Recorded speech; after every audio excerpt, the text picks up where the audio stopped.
Assalamu alaykum. Dunyoning har qaysi joylaridagi haq suyar qarindoshlar.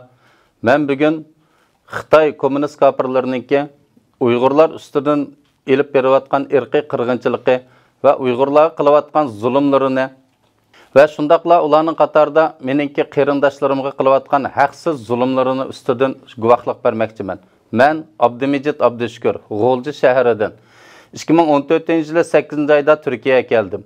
Ve 2016 yılı kadar ailemdekiler bilen gapleşip, sözleşip, ahvallarını bilip turvattık.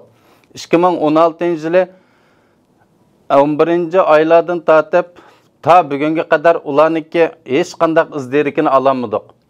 Ta bugünküçe ular bilen hiç kandak alakımı kılamadık. Çünkü ularla alakalaşsak, ularını Xitay hükümet tarafından tutup getilip jaza lagerlarga ve kamplarga solayotganligi aniq bo'lganligi uchun ular bilan hech qanday aloqa qilmadik. Bu meningki adam Marhaba Abdushukur oldu. Bu hozir 53 yoshda. 2016 yili Xitoy hukumati tarafidan sayohat ömük bilan Turkiyaga o'zlari olib kelgan. O'zlari akilib 15 kunlik sayohatni tamomlab uyga qaytib ketgandan keyin 2017 yili 11 oyda bular Türkiye'ye beripsen deb kızı bilen ikisi Nigara Abdushukur, kızı 24 yaş bu yıl, kızı bilen ikisi 2017 yılı 11. ayda tutup getilip ta hazırgıça koyup vermezden 19 yıllık qamoq cezası hüküm kılıp etken.